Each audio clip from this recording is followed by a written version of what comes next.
Alright guys, so we have our UI here with just a bunch of placeholders. Now we want to fetch the data from the API, from the weather API underground.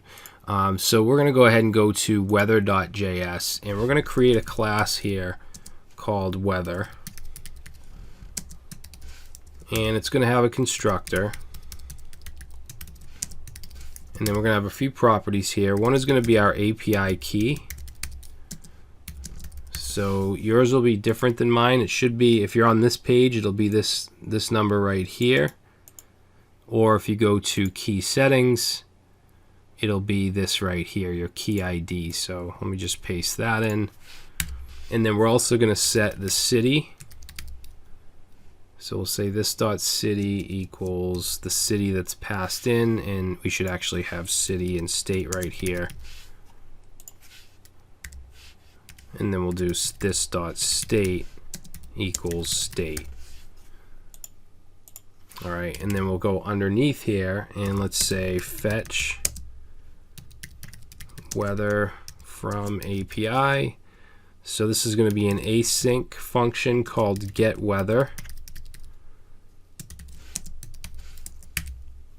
And we're going to say const response, and we want to await for the fetch response, and then the URL we're going to pass in, put in some backticks here.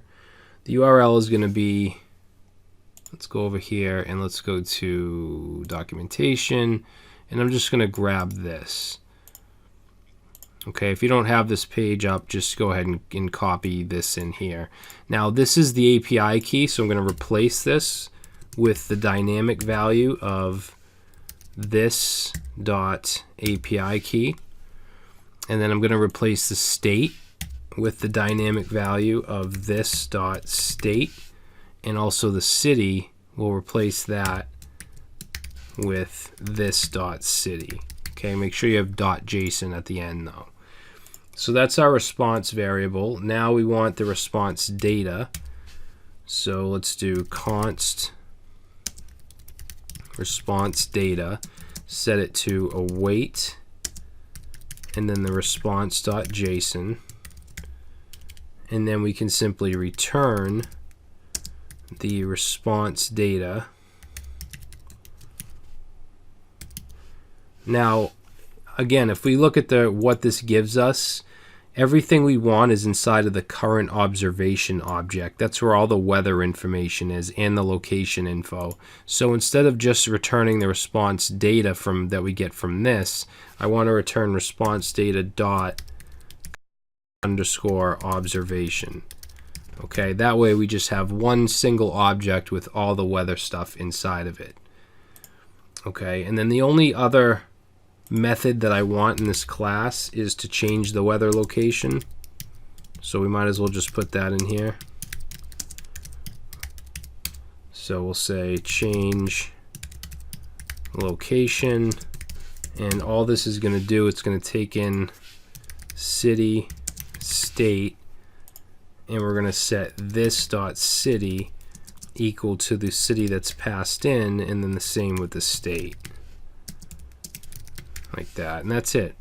So let's save, and that's our complete weather class. So let's close that up. Let's go to our app.js, and now let's initialize the weather class. So we'll say init, or init weather object, and we'll do that by saying const weather equals new weather. Now remember, this takes in a city and state. Now this is ultimately going to come from local storage, but for now I'm going to hard code it to Boston, Mass. Alright, just for now. And then let's see, we should be able to call getWeather. So just to test it out, let's see, what do I want to do here? Let's just trying to think of, yeah, let's do weather dot getWeather,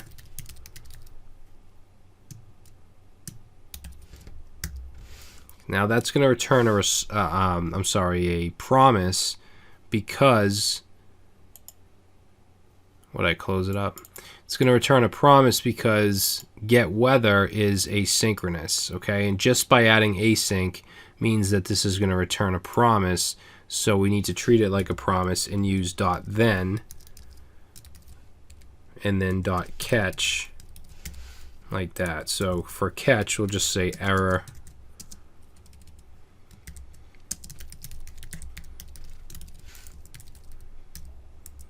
all right, and then in the .then we'll get our results, and then let's just console.log the results. Okay, we'll save that. Let's go to our application here. Let's open up our console. Go to our console. Let's see, weather is not defined. This should be an uppercase W. And there we go. So if we look at this object, we're getting all of the weather information for Boston, Massachusetts.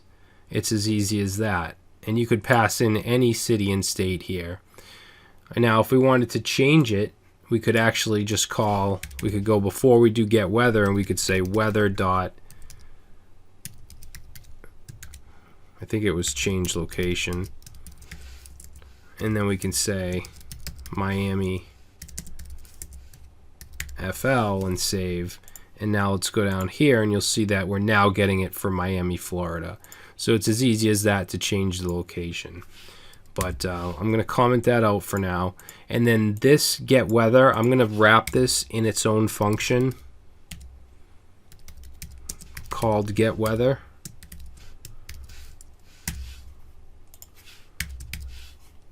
Okay, just like that. And I want this to be called when the DOM loads. So what I'm going to do is create an event listener up here. So let's do getWeather on DOM load. So we'll say document.add event listener. It's going to be DOM content loaded, and we're going to call getWeather. So now if I save, it should do the same thing. All right. So what we want to do next is, instead of just logging the results right here like we're doing, we want to actually call a UI method that will paint the screen. That will paint the UI. We're actually going to call it paint. So we'll say UI.paint and we'll pass in the results, and then we'll get all those results inside of our application. So that's what we'll do next.